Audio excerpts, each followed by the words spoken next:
don't know if it's worth doing a. They did the music thing. Igor. Do you want to do a walkthrough?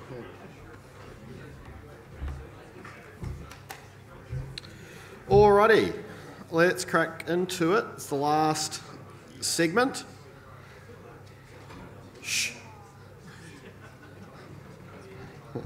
All right, so we've got Igor from 2 Degrees talking about architecting network automation.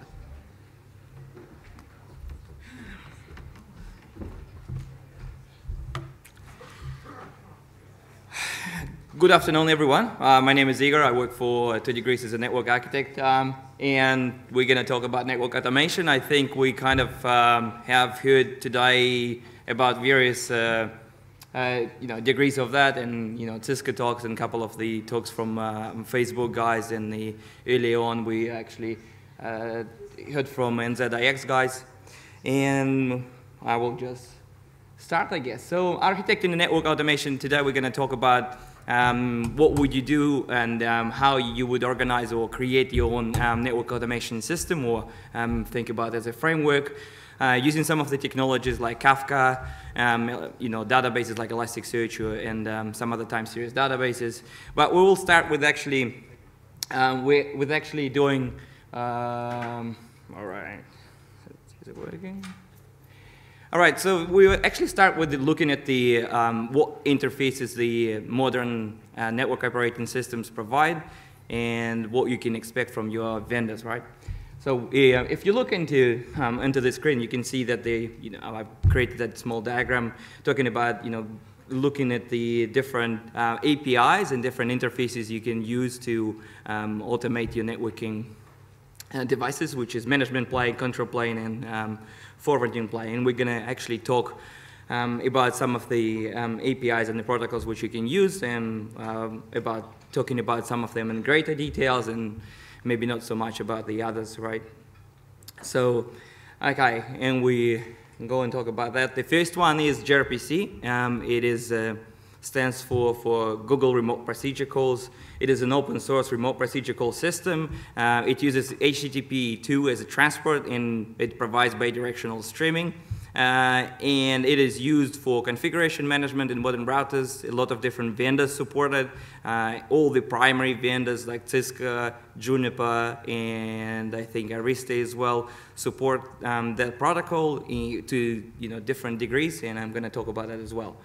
There are two different interfaces actually. So gRPC has a description language where you use another language called protocol buffers to describe your RPCs, basically your remote procedure calls, which you can use to generate code in different programming languages. The compiler can generate code for different, I think around 10 different programming languages, including C, C++, Python, Go, PHP, all the modern ones you can actually think of. It actually can do that. That allows you to, if you get the definitions from your vendors, for example, it allows you to generate code and use the APIs straight away and start getting data from your devices or manage your devices as well. It is very interesting about the story behind that. So originally there was created it's all kind of, there's that, I guess a working group, you call it. I don't actually know what's the official story behind it, but it's called Open Config Telemetry. In the first attempt, they created one interface where you can actually get the telemetry of the boxes, but they forgot to add the RPCs where you can manage configurations, so it didn't have that. So after a certain amount of time, they decided, oh, what about configuration management? And they created a new one, which is called GNMI. And this is now, at least Juniper, for example, supports both of these things. One you can only use to retrieve the telemetry from the box, and another one you can use to do the configuration management as well.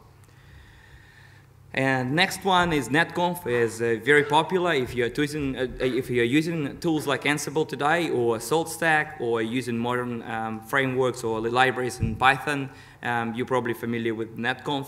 It is supported by a lot of different vendors, including all the usual suspects, the Cisco, Juniper, Nokia, and I think many others. Some of the HP switches I think supports it, and Huawei as well. And it uses XML as encoding. So basically, you open the SSH session with the device and you talk XML back and forth, and this is how you basically, that's the protocol. There are many libraries for different programming languages, again, including all the usual programming languages you would use to try to automate your network. It is what Ansible uses underneath when it for many of its modules.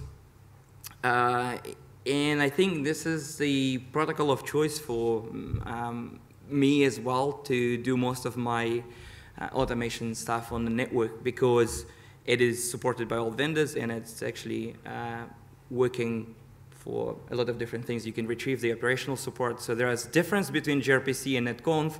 You cannot get the same amount in the depth of the information you can get from the gRPC. So there are actually different things, different types of data you can get from the devices. So the netconf today covers more information, operational, basically information you can get from the boxes, and also supports configuration management. There's also a thing called RESTconf. Basically, it's a RESTful or REST-like API which lives on the boxes. I think Juniper and Cisco both support it, and many, I think some others as well. Basically, it is a REST API. You can post, get, and put into the, send a HTTP basically request, post, get, or put, and the box will get you operational state. You can provision an interface, let's say, or a BGP neighbor with that.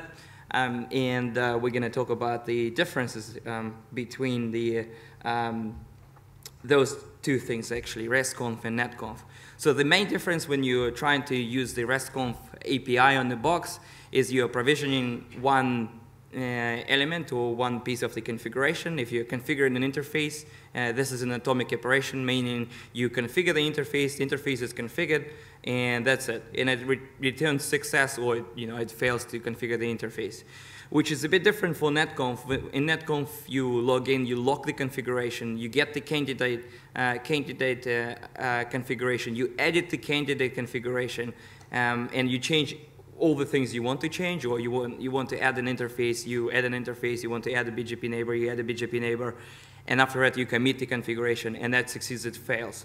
So the whole thing, it's important, or gets important when you're configuring a service, and service can consist of multiple pieces of configuration, and you want to, for that thing to actually have the, for the whole configuration succeed and fail, it allows you to roll back that configuration easily if you're doing it as well. So I think the practical use case for RESTconf is mostly actually getting operational data from the boxes. All right. And now we will move on to different control plane APIs.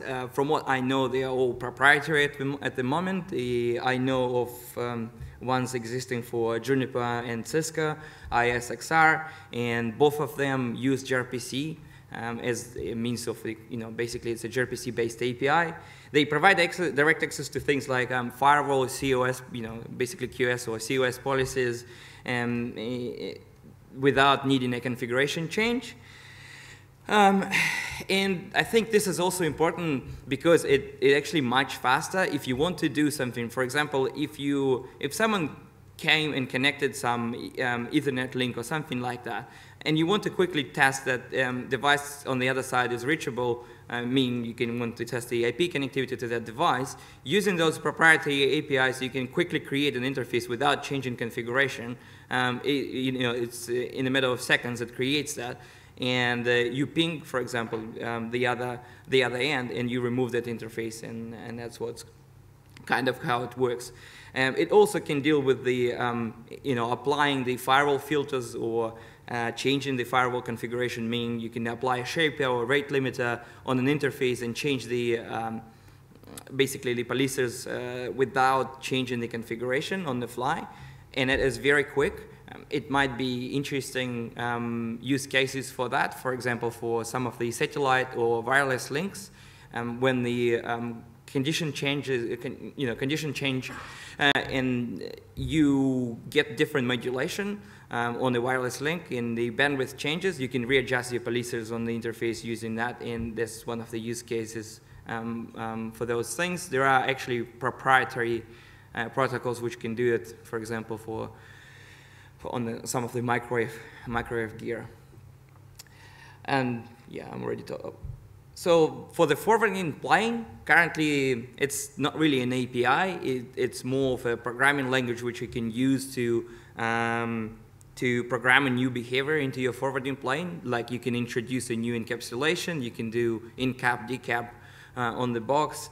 It's called P4. I think the primary, the big company behind it is called Tafina, and they are developer or manufacturer and designer of the, well, I think they're not manufacturer, but they're actually a designer of the chip called Barefoot Tafina, and they basically developed it and open sourced that programming language for everyone to use. It's getting popular, but I actually talked about that with several people yesterday at the conference, and they're actually saying that even though the P4 programming language is open source, the compiler which can do it is actually not open source, and apparently you have to pay for that, which I didn't know about when I actually prepared one of my first presentations and talking about that P4.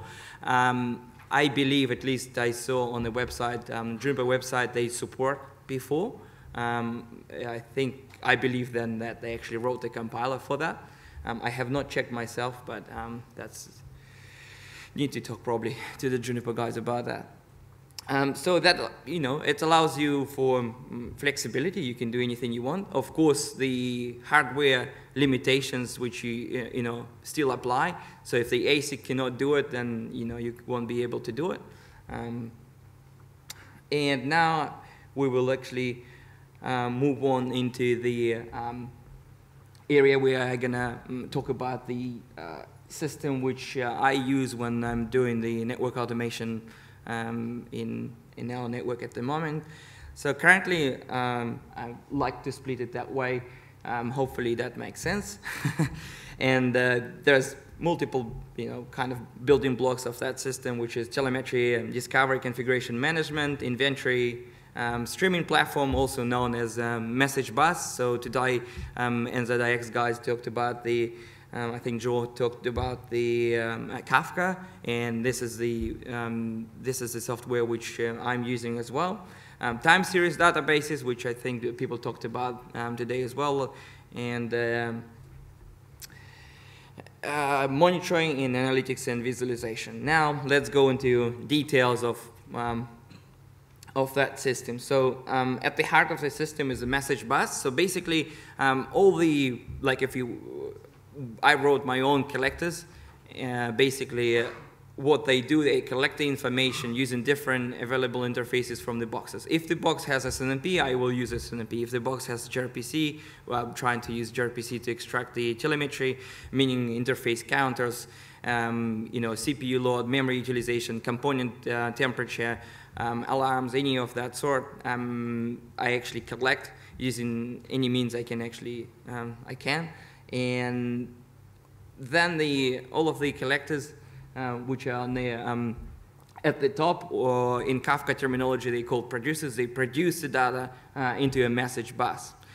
Before they produce the data, they kind of try to normalize it, and the format I am using is protocol buffers, because this is a binary format, which is more efficient than, say, JSON. Also want to mention that because I'm using Apache Kafka for that, it is important to note that Kafka inside itself, you probably heard in the morning, it's topic-based, meaning topic represents sort of a channel in there, and Kafka natively supports 3 different formats, which is one of them is called Evra, another one is JSON, and the third one is protocol buffers. What does it mean that natively supports? It can actually do compression in other things like manipulations with the data if you want to, although I'm actually not using those features at all with Apache Kafka, right? So the only things I'm using is a pub/sub interface on Apache Kafka, but you could if you wanted to. That capability actually exists in there. The other important part of the system is the service discovery scripts or an application, a little program. Most of the things I do, I write in Go, which was mentioned by Facebook guys. I think it's becoming language of choice for a lot of network-related topics in everything in the networking world. A lot of different vendors, including I think Cisco and Juniper, they creating open source libraries, which basically allow you to use netcon for gRPC on anything of that sort. The other thing is that the discovery services, what they do, you, for example, have the hardware inside of your routers or switches, and you want to know what kind of hardware is installed, what kind of SFPs are installed, or optical transceivers. You want to know what kind of LAN cards you're using and things of that nature. And you want that information to be always updated. So you want to know that the information inside of the database, basically, which I'm going to talk about later, the inventory database is always updated and later can be used by tools like Ansible or SaltStack, for example, if you're using that to configure the network. So those things actually, what they will do, they will discover this information from the networking devices, and after that it will go into the message bus, and various different systems can, this is the important part again, various different systems can subscribe to that data. For example, monitoring system needs that information about the alarms to basically show you alarms. Then the but potentially monitoring system needs counters as well to see if the interface is we still have any traffic on the interface or not. But at the same time, the other system, like you want to see graphs, and that system needs to see the counters as well. And by using something like a message bus, you can actually send 2 copies of the data into 2 different systems, right? And that way, those 2 different systems do not need to query your network twice or 3 times or 4 times and things like that. And another interesting kind of feature from my point of view is now, because you have that clean separation between the network and it's basically separated by that message bus, you can ask your guys who are probably, your programmers who are probably not much familiar with the networking to help you basically to do anything with the data. And they don't have to deal with the network, they don't have to know how netcon for gRPC works, and it allows kind of for clean separation between the different team responsibilities within the organization as well. Right, so I talked about the inventory in the service, well, not actually service discovery, but the inventory discovery. Now let's talk about configuration management, and I think this is what people think when you say network automation is configuration management. I think it's much more than that, and the configuration management is an important part, but only a part of it. In here, I think the best approach, and the approach which I'm using personally as well, is using the tools like SaltStack and Ansible to actually drive network automation for some of the part of the network. Primarily, my idea is in MPLS networks traditionally you have like a backbone or the core part where you define your LSPs, for example, your IGP and things of that sort, and you have services, basically your L3, EVPNs and things of that sort. So I think tools like Ansible and SaltStack are very good for doing automation in terms of doing that core part where you do that, and they are very flexible in that regard. Where if you talk about the services and service provisioning, you need interfaces into those tools, and it's not as great, and you probably want to have it basically to be more reactive, so basically make it faster, this might be challenging with those tools. I know that people are using those tools to do that. It's just I think it's much easier for the service provisioning and service management to write your own code which does just exactly that. Now, let's talk about the telemetry. So I already mentioned I'm using the protocol buffers for encoding. So everything which goes into that message bus is encoded as protocol buffers. That is just for efficiency. And another feature of that, because the to decode the protocol buffers, you need to, what you need to have the definitions. Basically, that's a file where you define your structure, right? And basically, if you have that file, you can generate code to deserialize the data which is coming from the message bus. And again, if you have those files, you don't need to create the data structure describing it, like if you're doing with JSON. Now, if you're using, on one side, you're using Python, and the other side, you're using Go. Now, you need to create your Python classes to reflect the structure, which is Go doing, and vice versa. And in case of protocol buffers, you have your definitions, and everyone who wants to consume the data from the Kafka, your programmers or any other people, they can actually get those definitions, generate the structures or classes for their own own favorite programming language, and it will basically work. And having metrics or all metrics and different data, including like things like NetFlow or IPFix flow data inside of Kafka, allows different systems to enrich data. That's one of the things which NZNOG guys talked about this morning, and I'm doing kind of very similar things. For example, you get the data about the BGP neighbors, and you want to enrich that data for the monitoring system to attach another piece of data which reflects the interface, the BGP session running over which, and you can actually also want to know the, for example, the optics parameters for that interface. So when the monitoring system analyzes that data, when the BGP session goes down, for example, it understands that it actually went down because there's no light on the other side. So that data enrichment, so you get the different pieces of information or different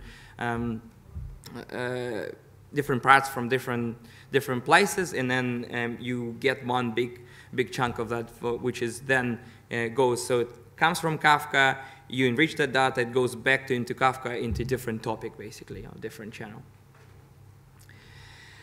Now, time series databases. We all probably, I think maybe not all, but a lot of us are familiar with the things called RRD, and tools like Cacti have been running. We've been using those for ages, and I think I hope actually now that, luckily for us, I think, and for me as well, the times have moved on. We actually have nice time series DB, including InfluxDB or Elasticsearch. Some people are using that, Prometheus and other ones. It really comes down to what kind of data I think you want to put into that database. So if you're just having a flat data, so if you don't have nested data structures or anything like that, if you just want to deal with counters, and you're just starting, I think the Influx is the best choice because it's easier to start with that, and easy to put data into that, but it has its own limitations in regards to that's what was mentioned today as well, because the tags are indexed. Once you add more tags, it's called cardinality of the data grows, and then your index grows in size, and that becomes slow if you actually have too many tags, and the actual tags inside of your InfluxDB have too many different values as well. But I can talk about that, actually have a separate talk about how that works.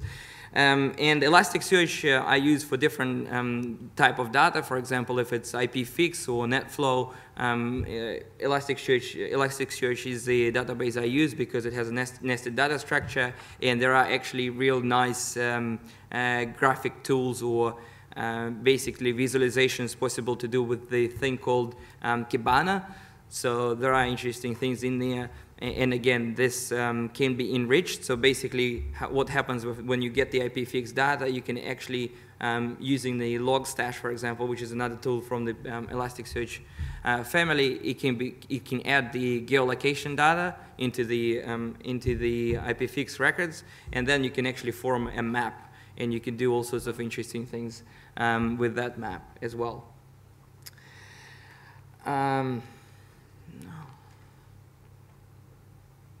And then now, well, it doesn't have title for some reason, actually has. Anyway, there's no much use in data if you can't actually see it. Like I'm talking about different graphs and different things in things of that nature.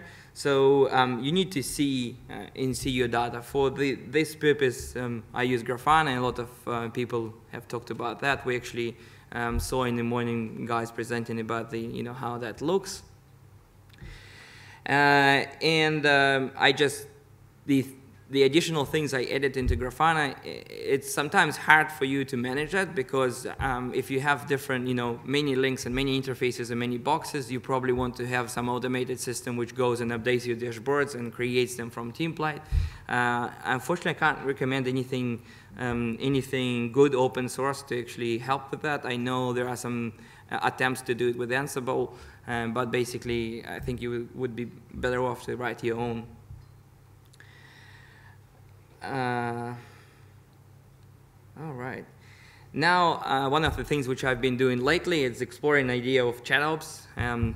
Some buzzwords again, but I find it a very interesting idea because of what you can do with that is you can build a universal interface. Historically, what I've been doing is going in for various tools. I've built web interfaces for this and that, and I ended up with like 5 different things which you have like just a web page basically, and that is what's happening. But now with the instant messaging platforms like Slack and Microsoft Teams, you can create your own bots which basically provide a universal API or an abstraction to some of your tools, right? So you can build it so you can, for example, have a chatbot which you ask about, hey, chatbot, show me what happened in the past 24 hours in terms of what links went down or what BGP sessions went down, and it can actually connect back to Elasticsearch and search in there and present a nice table in there what happened, right? So that's one of the use cases which I've been kind of working on, and there are some numerous other things people doing with that, including the flow spec rules, pushing flow spec rules via basically messaging bot in Slack, things like that. Now, most of the things I do, I'm actually using Go programming language. Facebook guys talked about that today, and I think is a very nice language for doing network infrastructure and automation. Why? Because the it's strongly typed, and that kind of allows us to have less errors in terms of related to typing compared to Python, for example. And it's statically linked. I think this is an important point. So basically, if you compile your code, you can actually run it anywhere. You do not have any dependencies. You don't need to have any libraries installed or anything like that. So you can actually just have the binary, copy that on the other server, and most likely it's going to run. There are some limitations, but almost 100% is going to run.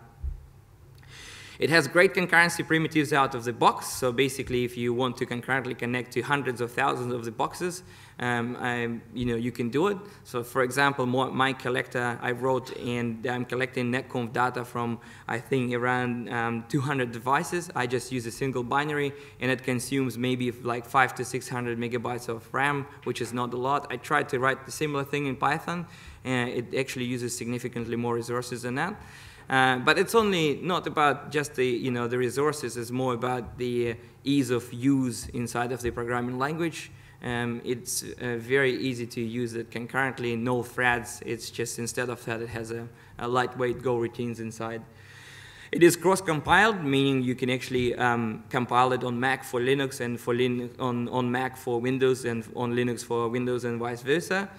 Which means you can actually develop your code on your Windows machine at work, and if you're using for production systems, you run some Docker or you run your code on a Linux server, you can compile on your Windows machine and basically copy over binary, and it will work on the Linux host as well. It has a built-in race detector, which is very important. So it allows you to track your data race, which what it means is basically if you're using not concurrently saved data structures like arrays, for example, and you try to, in separate threads or Go routines, basically, you try to update the same data, it is a race condition where you shouldn't be updating the same data structure and using concurrently. And Go has a built-in race detector where you can actually run your code with the flag race. And if during the execution, if it was the case, if it actually finds you accessing the same data structure and alerts you about that, which is very nice, you can actually eliminate those errors. And questions. I put some useful links where I wrote about how to actually do that and about how to use gRPC, netconf, and primarily with examples in Go as well. So you can, the presentation will be available so you can actually have a look and for yourself.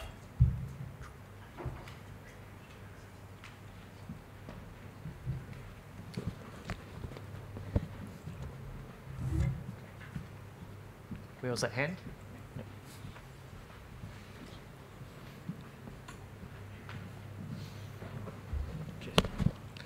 Hey, so I have two questions. The first one was, right in the beginning, you talked about Juniper Jet and something else from Cisco that allowed you to make a configuration change without changing configuration. Yeah, that's a bit confusing. Can you explain how that works? Yeah, so basically you don't change configuration, right? So you have an API to the box, but when you're doing something with that, right? So you basically it's an RPC call.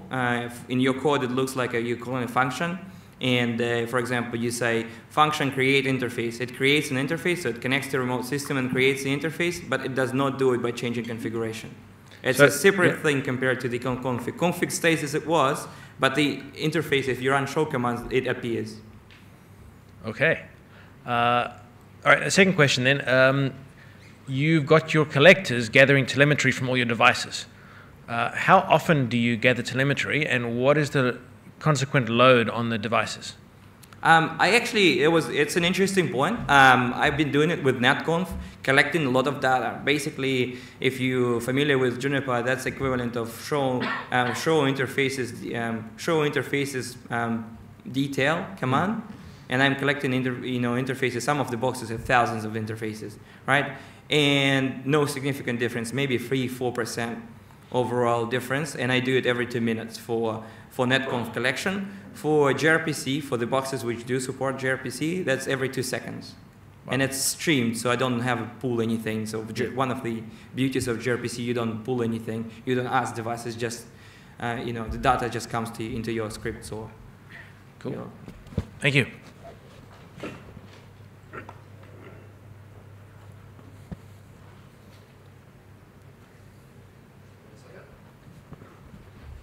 Good.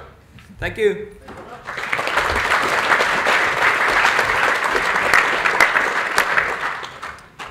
Alrighty, now we've got Shane from WAND doing an update on the OpenLI stuff he's been working on.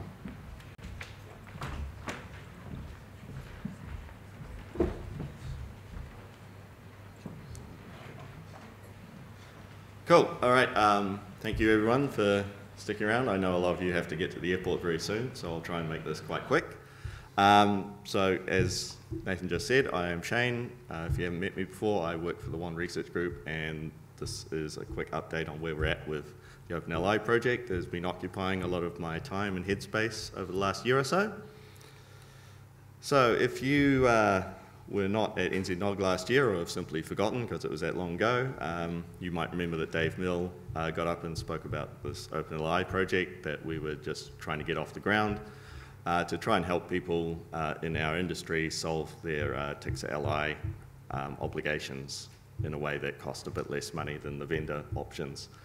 So the idea would be that WAND would leverage our expertise and experience in writing high-speed packet capture code from our previous research projects to do the job, do the actual hard work, and the operators would chip in the money that was sort of needed to cover the cost of the programmer's time, that programmer being me, of course.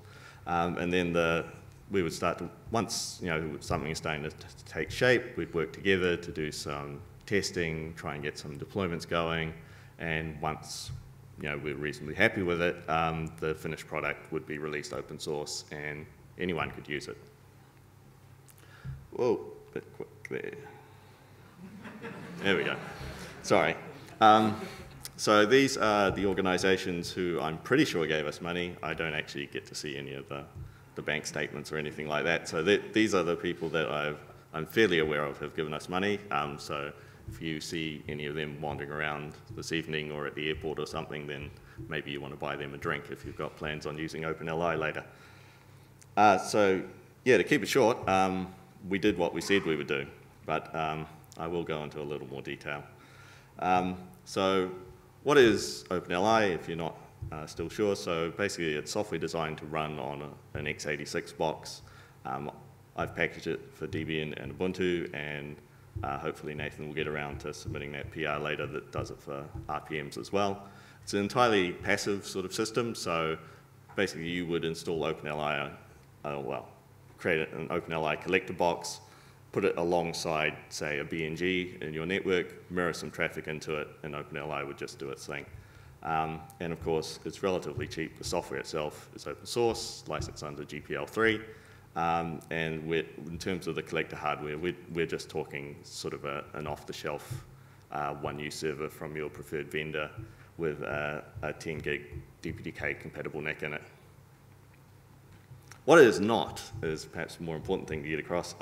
So it's not entirely effortless on your part. It's not a push button and go kind of thing. You are going to have to make some effort to integrate this into your network, make sure that all of the OpenLI devices are secure and not accessible from the outside world, and you'll have to do your own little bits of testing, maintenance, and debugging of some, well, at least at the most basic level. Having said that, I've tried to make things very easy, or as easy as I possibly can, and there are definitely things that we can improve in this area, and that's where we're going to start to move on to in the next year or so. OpenLI is definitely not what some people might call a commercial grade service, so you're not going to get the level of support that you might expect from something that you were paying a regular subscription fee for. Our immediate plans for support are more of a best effort kind of thing. So you send us an email and I'd try and fix it as soon as possible, but my time commitments may mean that that's not going to be an immediate, 1 hour turnaround or something like that. If that's not going to work for you, then OpenLI might not be for you right now. And it's definitely not perfect, at least yet. I know that there are going to be a lot of bugs and incompatibilities with various people's networks. We've done some testing, but that only really cover the situations that we encounter in those networks. So there's going to be stuff in your networks, if you try to use OpenLI, that will probably come up. Let me know, and I'll try and fix them. So what have we got? So we've got the core functionality that you would need to be compliant under our particular regulations in New Zealand.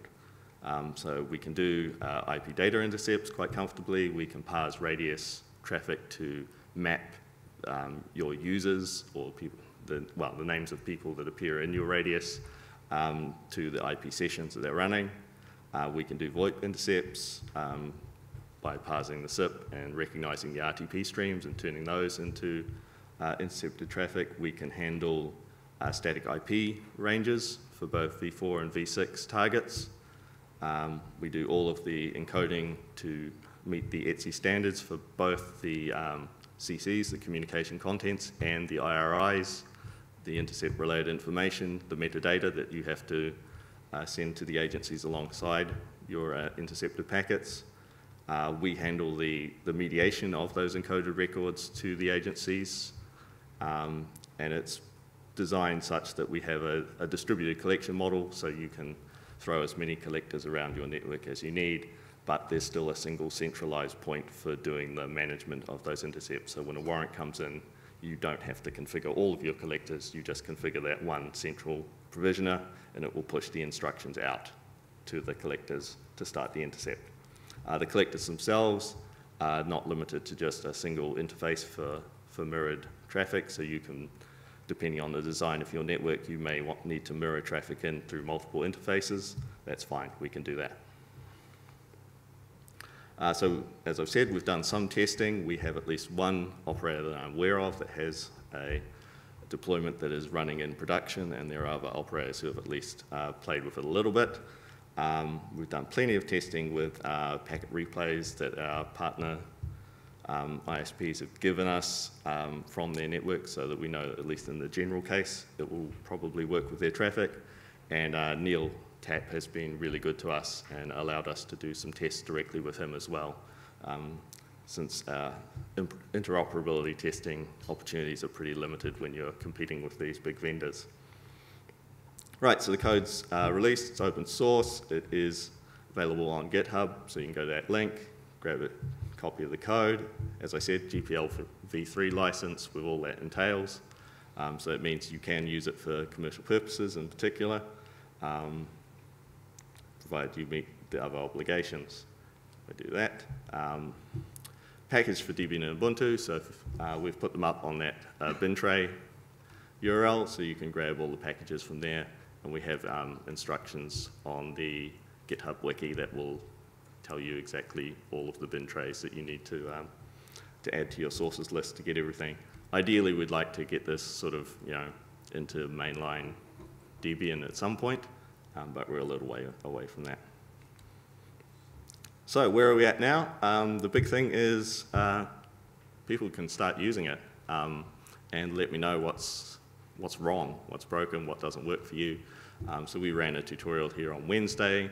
We had a good turnout, and I think the people who attended that should hopefully be able to go away now with a fairly good idea of how to get it up and running. If you missed that tutorial, that's no problem. A lot of the resources from that will go up as part of our documentation as well.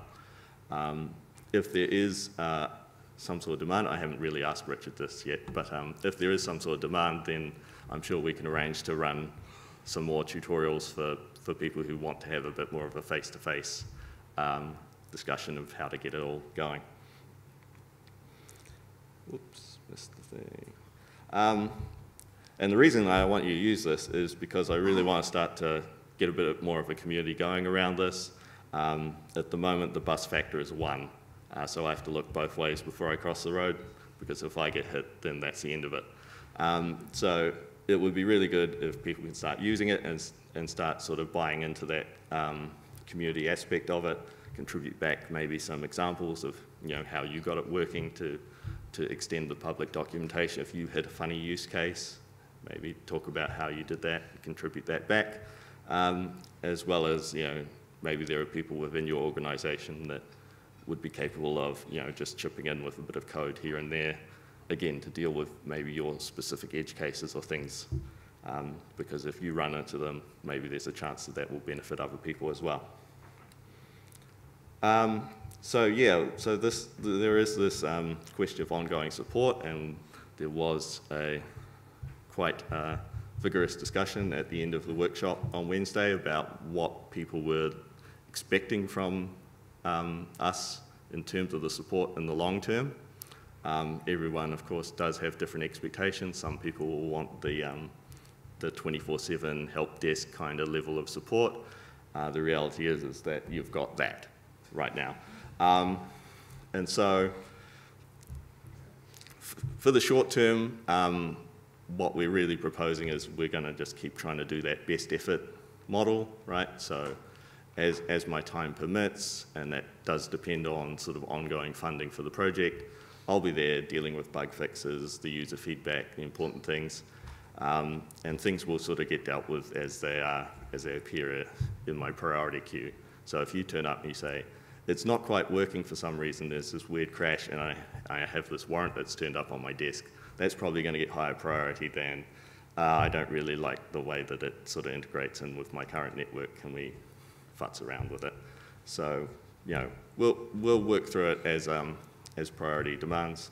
So at the moment, the development fund is pretty much run out. So I think we, as a consensus, and someone will interrupt me if I've interpreted this wrong, the idea is to sort of try to carry on for the next sort of year or so, again based on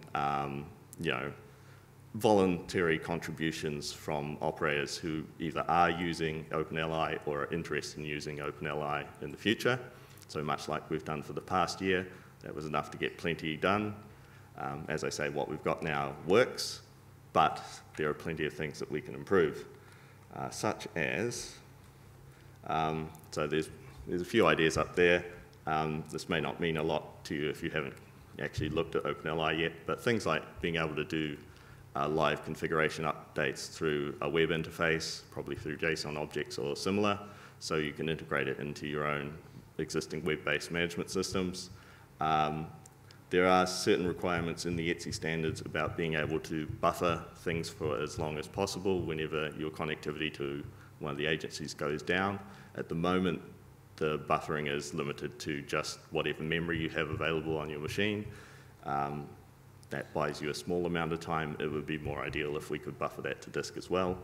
The internal communications are not particularly secure right now, so the emphasis on security would be entirely up to the operator, but I would like to add in a bit of encryption and stuff to make sure that even if something does leak out or someone pokes around on your network that maybe they shouldn't do, that they won't start seeing people's intercepted traffic.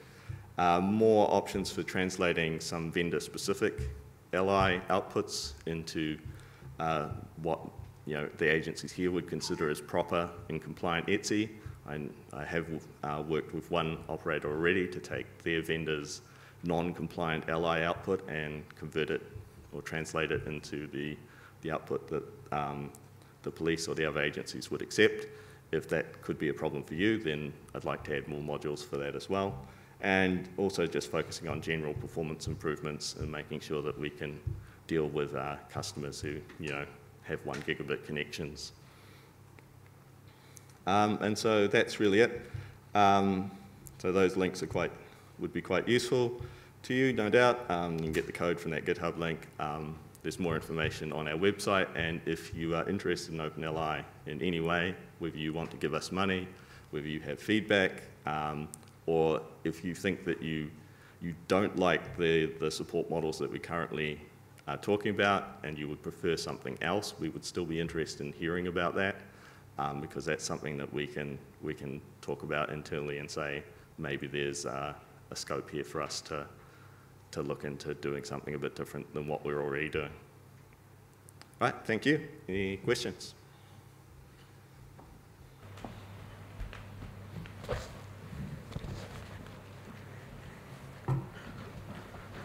As a note, by the way, it looks like I'm also giving you RPM spec files for Lib Trace and Lib Wander. Yeah, well, yeah, there is a bit of right, where was that downstream of dependencies, yeah. Is this okay? Yeah. Hi, just a question about the previous slide. You said one of the features you wanted to add was converting vendor-specific LI attributes into ETSI. Mm-hmm. But if the solution is entirely passive and all you're doing is mirroring traffic, what are vendor-specific LI attributes? So the more correct way to envision it is instead of mirroring into OpenLI the raw packets themselves, you could have your existing vendor device produce LI and send that to OpenLI instead to sort of act as a translation in the middle, and then OpenLI itself would forward the resulting translation. Right, so you may be able to just mirror traffic or get a vendor device to send you the LI data. Yeah. Gotcha. Okay. All right, anybody else? Oh.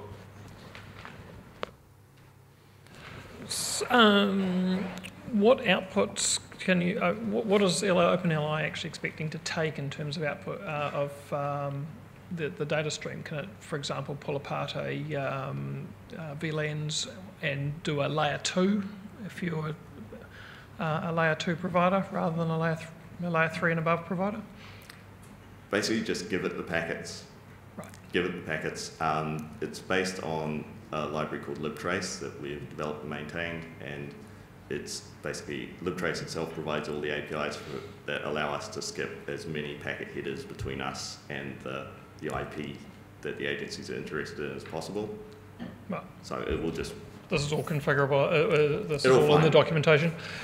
Basically, I will just say, within my code, it just says, give me the IP header, and internally, it will find whatever we need to find. So it's just, the agency is only interested in what's happening at the IP layer and below. Right. All right, anyone else? Very good. Cool. Thank All you. right, thank you, Shane.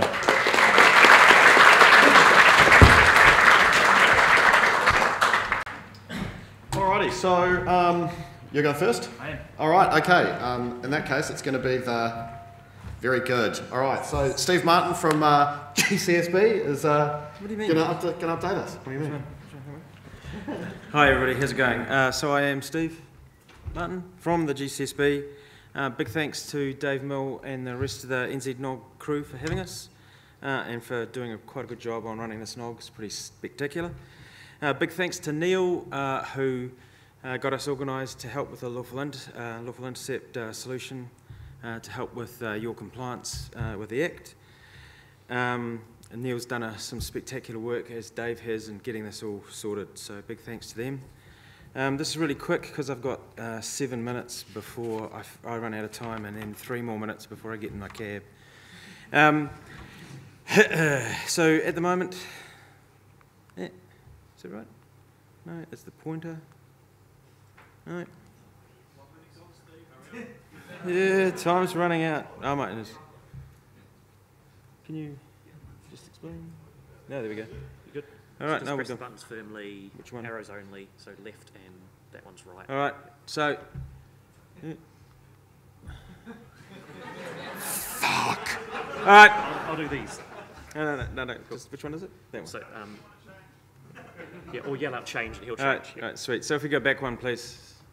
So very, very quickly, the Act has been in place since 2014. Obviously, all of you people who have not quite got around to notifying, haven't done anything in the last 5 years. Sure, you're going to get round to letting us know about your network changes shortly as you have a quick attack of conscience. Next, please. And the next, please. Just to let you know that we have gone from 5 Doughty workers who are applied to this to 6. Rachel has joined us, so big thanks for her to join. Next, please. This is how the current TIXA process works. We've included it for you on this slide. I'm sure you're all working to complete your notifications swiftly. The important thing here is that we do have self-appointed SLAs. We do try to work hard to move your notifications through really quickly to allow for your time and your business deliverables. Next, please. If you have got into a situation where you get into the mitigation phase, that's where we've identified a network security risk of national significance. Mitigations are hard and they will cost you extra time, effort and money. We would prefer it if you instead of coming to us with a one-off solution that was all set in stone, which is how you want to go ahead, that rather than you do that, you go to this model. Next, please. Which is where you present, which is what the Act actually asks you to do, which is in the RFP phase or when you're considering an idea, is to frame the overall idea in the round, include 3 or 4 vendors of services, contractors, whatever options it is that you're wanting to do, and so that we can consider those options and then present back to you whether or not there are any that will cause that could cause you pause for concern. That's not to say that you can't carry on with those with vendors that have given you issue or have given us issue. It just means that you know that you're going to have to cause more time and effort in addressing the errors or vulnerabilities or whatever it is that maybe we've identified. This saves a lot of time. The people who have done this with us have been able to consider it and then put further controls around in their notifications up front. Next, please. So why have we got it? Why have we got the TIXA at all? TIXA cares about these customers. Basically, it's critical national infrastructure. One of the things that helps us quite a lot is if you have some idea as to where these customers are within your network. If you can do that, then controls or deployments of services services that you're offering to these important sectors can be specific to the areas where you've deployed, where you're supporting those services. It's a bit muddled, my apologies. The Act requires us to care about those folks. And last year, the NCSC has released its cyber security report and has basically identified that of the 347 recorded cyber incidents that the NCSC looks after, 39% of those were made up of state-sponsored or attributed to state-sponsored attacks. So basically what that's saying is that there's a real and constant attack on New Zealand network systems. That's not just your stuff, it's also those guys. NCSC works to address those. That doesn't include any of the stuff that goes to CERT, any of the mum and pop stuff. This is just state-sponsored stuff, and don't think that you're not a target. No, it's the doom and gloom.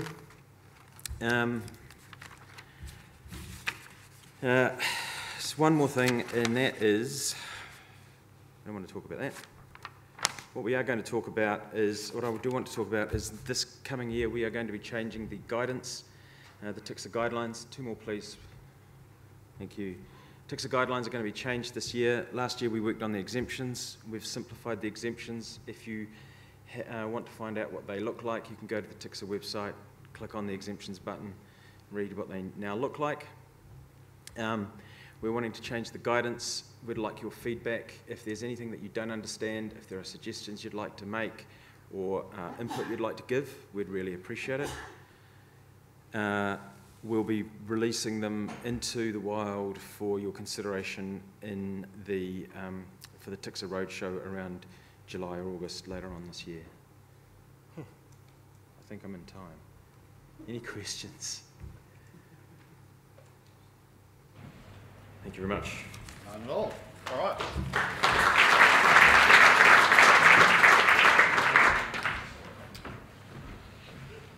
Alrighty, another quick one.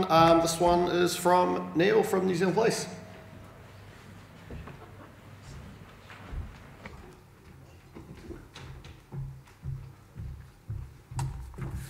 Cool, right. Get the bin that's worn out, cool. I apologise in advance, I've been sick for the last 2 odd weeks, so I'll probably start coughing halfway through, and everybody that gets sick, it takes about 2 weeks to get over.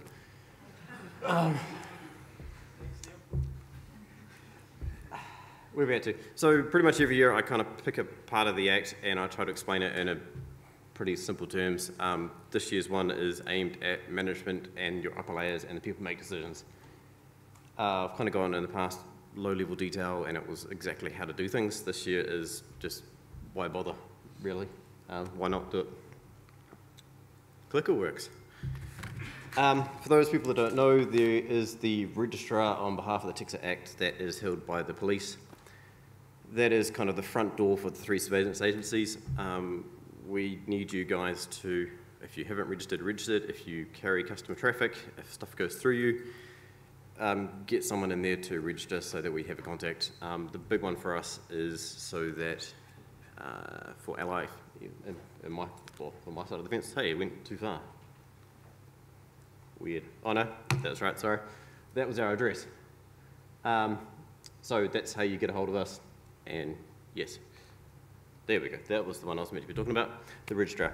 So we're there as the kind of the front door.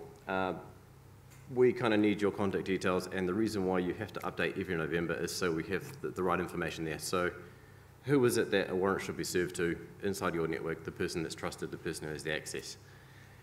NCSC, if they have a concern, who do they go to kind of share that with, who do they talk to, who probably should have a clearance if you're that size of a network and you've got critical infrastructure.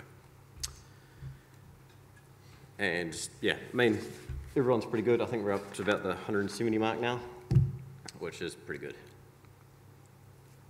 That's our email address. Again, the reason why I keep kind of hammering that home is any questions, anything you have to ask, it's an open door policy, right? Come to us, have a chat, we'll go through things. Don't wait for us to come to you, please come to us first.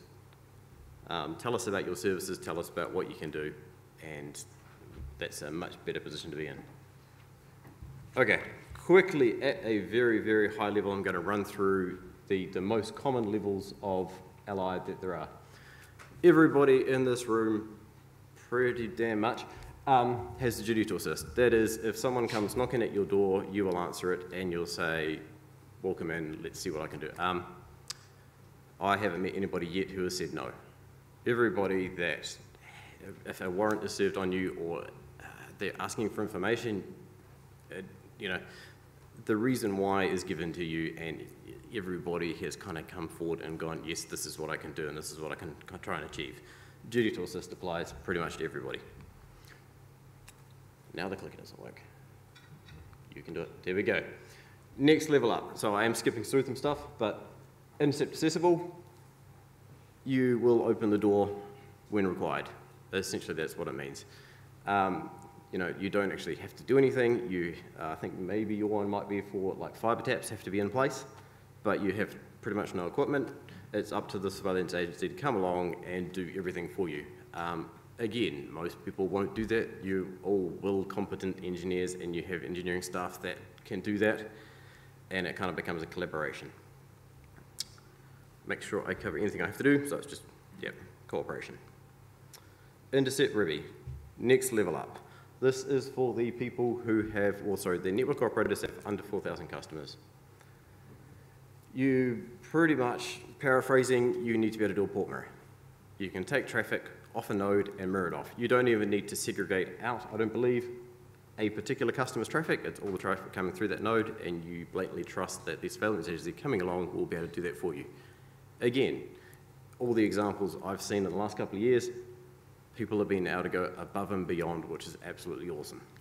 You don't have to have capability, you just have to have the, well, kind of the knowledge, right, and the network architecture to allow it. Then we get to the top tier. So, intercept capable. To me, the intercept ready and intercept capable is around the wrong way for naming, but that's MBIE and they're lawyers and people that are way more intelligent than I am, and that's how they did it.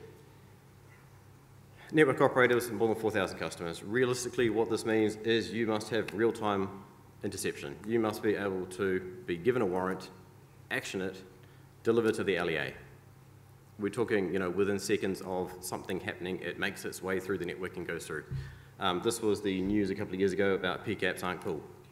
PCAPs are full way back up the top of the chain if we can't do much else. Stuff at the bottom is real time. That's where the whole OpenLI stuff has kind of started. The police, as surveillance agencies, we are vendor neutral. We don't push anybody in particular, but the police does actually have a relationship with WAND. So maybe we kind of get to skip that because we do have an engagement with WAND for training and intelligence, something like that. What do I have to do? One thing to note about this act, it is slightly different to your normal policing. So normal policing, there is discretion. So if you're driving down the motorway and a police officer notices that you're doing 52 k's an hour, they pull you over, you have a bit of a chin wag. There is a bit of discretion there if you've got a great story like, I'm busting, I've got to get to the toilet. Possibly you might not get fined, right? Under the Tixer Act, there is not that. It is a clear line. If a surveillance agency serves you with a warrant and you're unable to comply, you instantly go over the line.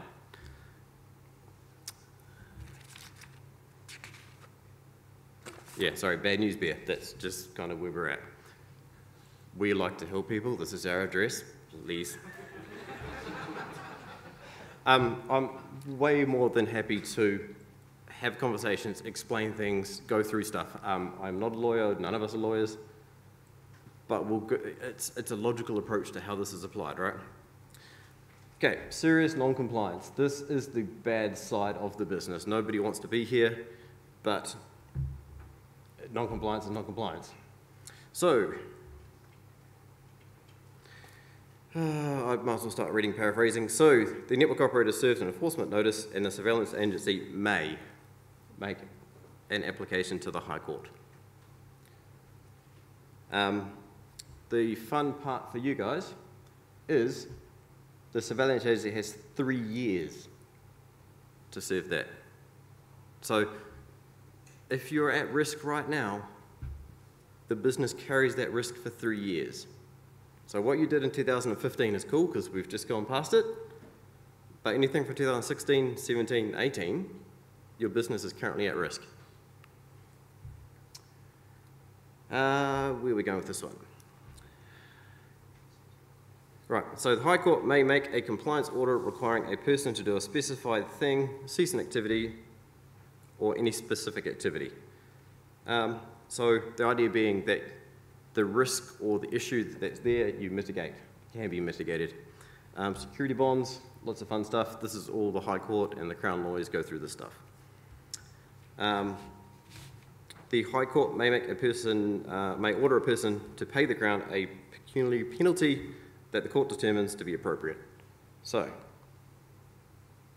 a one-off fine of up to $500,000, decided by the High Court. So, registrar, taxer, nothing. It's the people in the court who make the decision. So that's a one-off, that's a hit. The kicker is that one.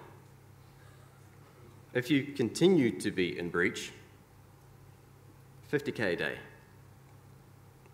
All of a sudden, some of these solutions don't seem to be so expensive. I'm trying to push this to you guys to then push up to your management, because this is business risks. You know, can it wear it? Can you wear it? Will you be able to continue?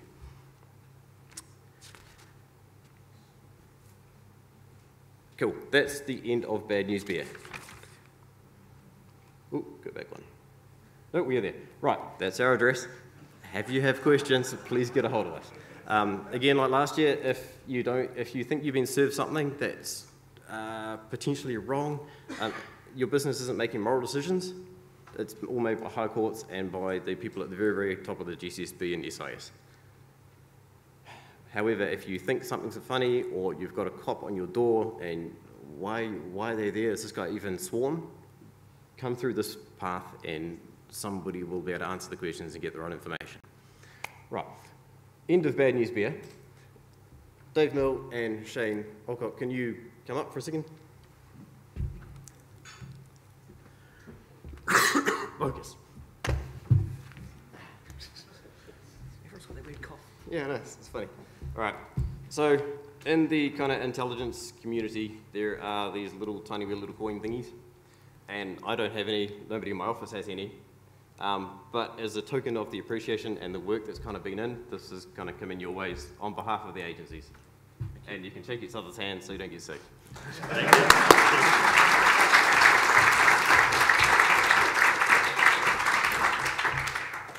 So kind of saying thanks to, I mean, these two guys got together, yeah, and have kind of brought stuff together to enable all of you to become compliant. I mean, yes, there's the unspoken of who is and who isn't and where things are at.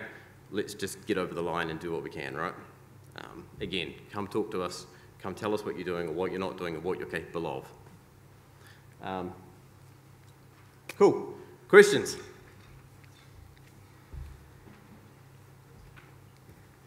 No? Absolutely none. Stunned silence. All right. Cool. All right. Thank you very much. Beautiful.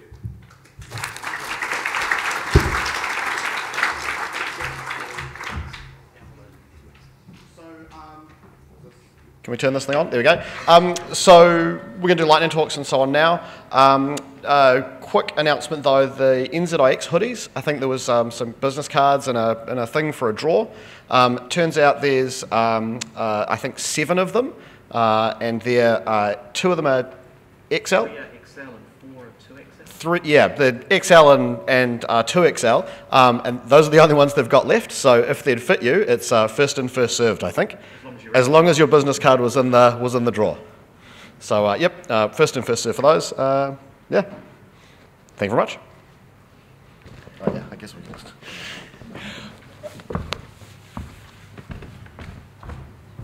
Okay, lightning talk time. We're down to 20 minutes and we've got 4 talks, so the 5-minute barrier is serious today. Mine's going to be short. Right, so Kit's up first, talking about the network that some of you who might have Wi-Fi devices have used.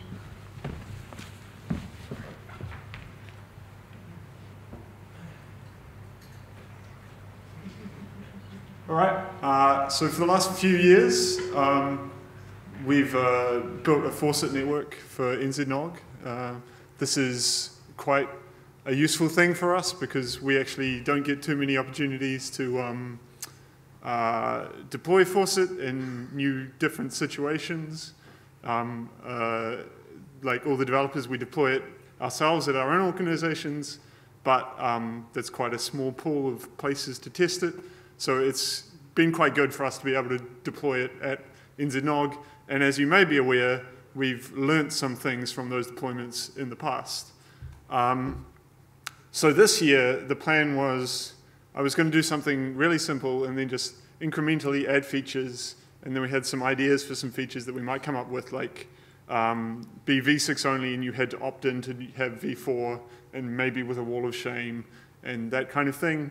But I made a really idiotic decision, and in my really simple initial set of features, I included DPDK, which I think it's fair to say we established is definitely not something that I should be trying to deal with alone. So in the end, we sort of basically ran out of time to do anything. And we put in a stopgap on Monday, and then on Monday I had to build basically the quickest, simplest thing I possibly could. So for me, building the simplest and quickest thing I possibly can means building it with Faucet. So we've got a server which does the NAT, does firewalling for V6, it does the layer 3, and then for fan out, we've got Faucet running on an Allied Telesys X930, and it's been running your conference network. And yeah, like we chucked it together basically in an afternoon, and it hasn't had any problems that have been brought to my attention at least. So I guess the point, what I'm trying to say is that Faucet has nowadays reached a point where if you want to just do something, like building a network with Faucet is no longer a big thing that you need to really think about and plan. You can just throw it in a network and it works just as you would any other switch. Effectively, we've built yeah, exactly what we would have built with a Juniper with really no more effort than it would have taken with Juniper. Right, so the point of me coming up here and talking about this, the least interesting network ever built, is that for Faucet, you know, it's an open source SDN, I guess I didn't give you that background. It's an open source SDN controller. It runs open source, multi-vendor, lightweight. Brad, I guess, explained it yesterday, so you probably remember from there. But the thing is that what we really want is to see more people deploy it. And I'm here to say that we think it's ready for people to deploy it. Now, I'm not going to tell you that it's going to save you money, that it's going to save you time, that it's going to be like considerably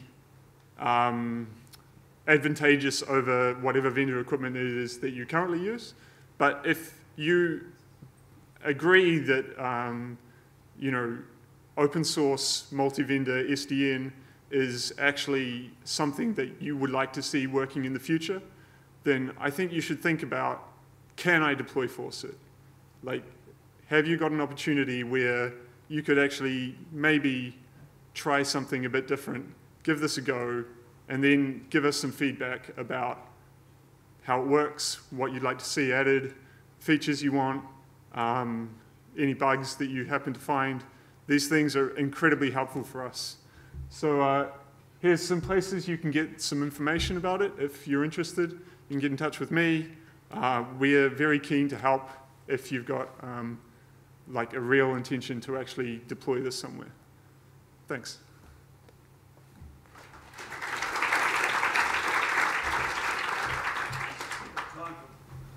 One question, if there's any questions. Quick question. Can you just share the config that you did for this network? Yep, sure. So obviously, like, simple-ish, Uh, just online, somewhere I'd like to have a look at it so I can kind of gather what it's like.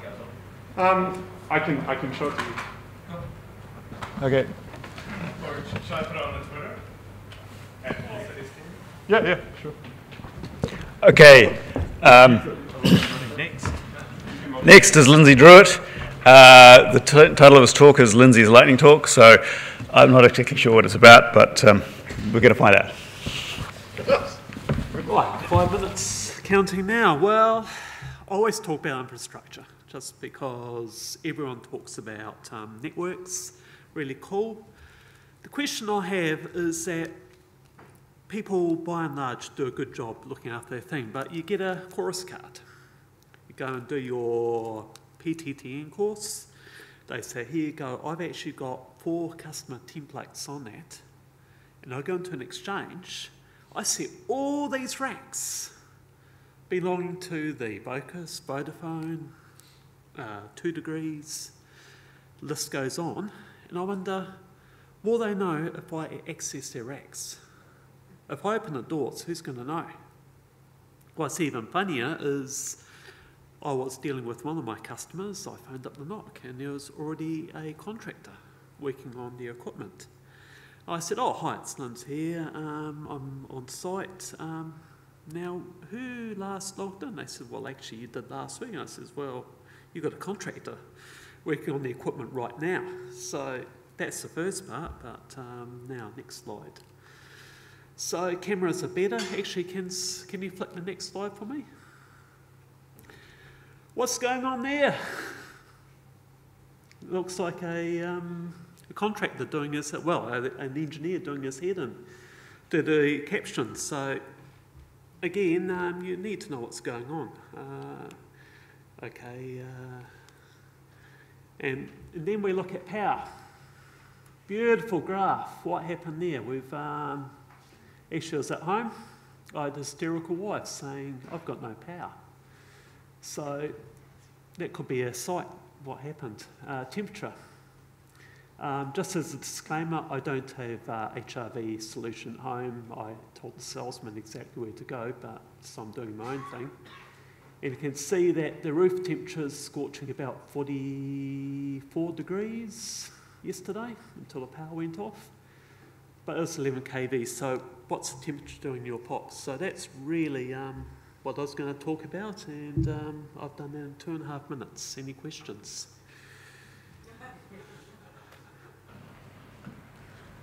Cool. No, thank you very much, Lindsay.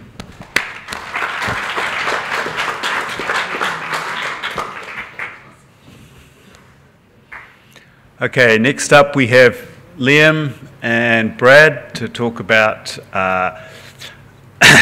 another possible use for SDN.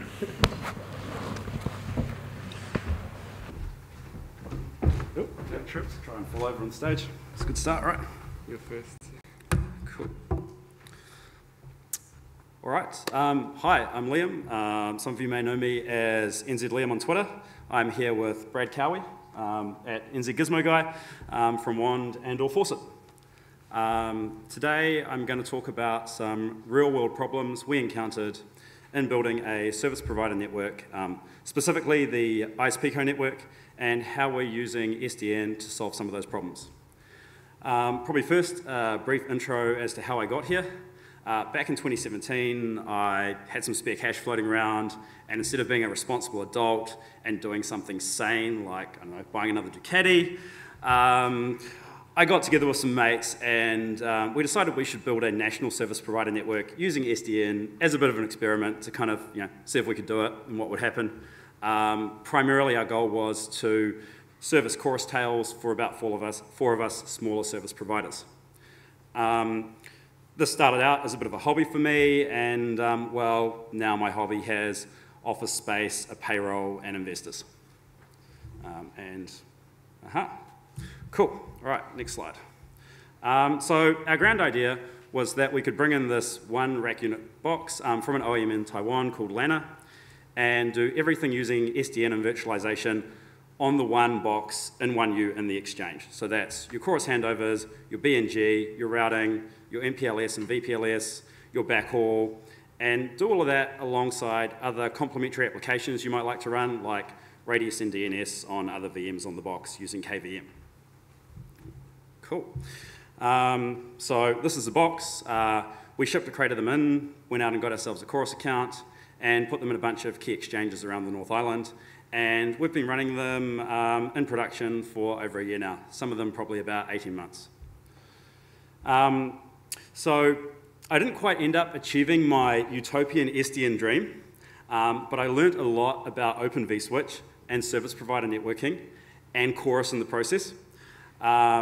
We're currently rolling out version 2 of our network, and we're now using a mix of Juniper MX204s, QFX 5110s, and our SDN boxes.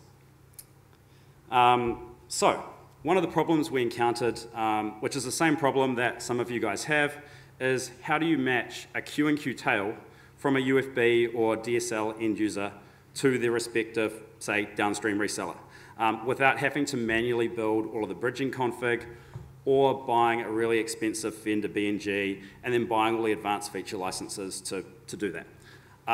Building the stuff manually really sucks, and that's before you have to deal with things like VLAN remapping because your customer's line card exploded or their copper pair gets moved, and it's just a giant pain in the ass if you have to do all this manually. I happened to be drinking a lot at last year's NZNOG after party. One of my colleagues, Lachlan, had been chatting to Brad earlier in the evening and dragged him over, and we sort of started the conversation. And so from there, we hatched a plan with Brad, Richard, wherever he is, yep, and the one guys to solve some of these issues that we're having using OpenFlow and an SDN controller. And now I'm going to hand over to Brad so he can talk about what they've been building for us. Cool. We blew through my your 2.5 minutes, but that's all right. I'll go quick. So I think I'm contractually obliged to talk about SDN as much as I can. It's not forced at this time, though, which is interesting for me. So basically, this is the architecture that we've had Chris Visser at WAND who's been working on this, and I've sort of been supervising and overseeing the code and that kind of thing. So this is the basic architecture. So we've got an OpenFlow switch that can be anything. It's Open vSwitch at the moment, but it could be a hardware switch as well.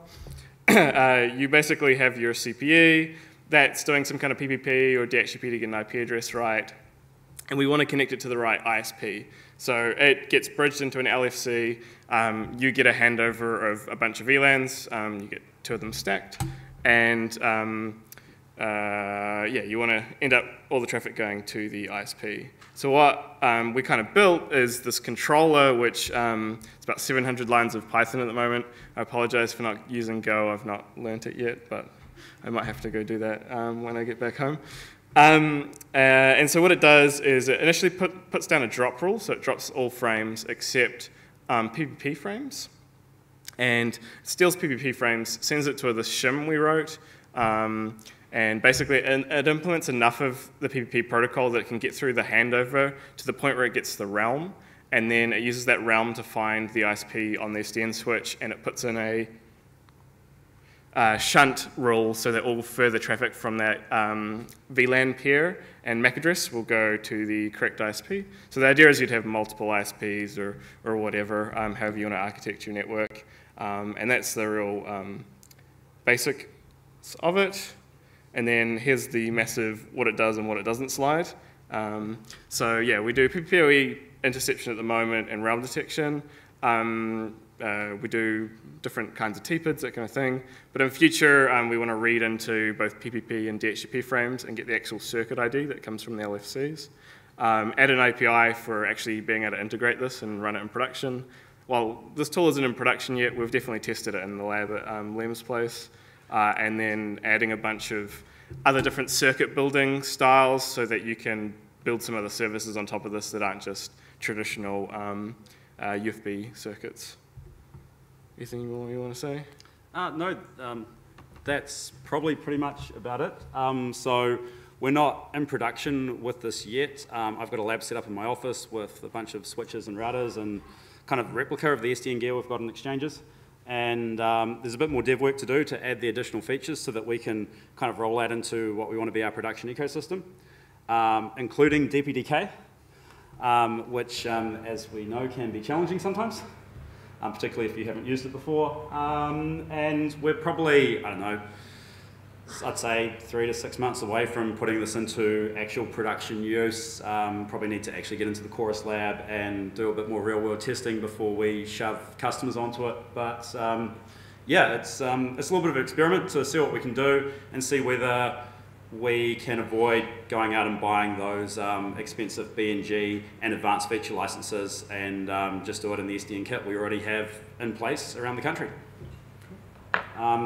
Yeah, so if any of you guys are interested in this, feel free to reach out and contact us. If you've got questions, if you think you might be interested in using this in your own network, or just to say hi.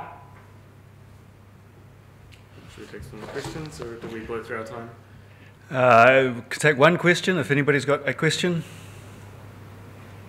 No, too slow. No. Sweet. Okay, thank you guys.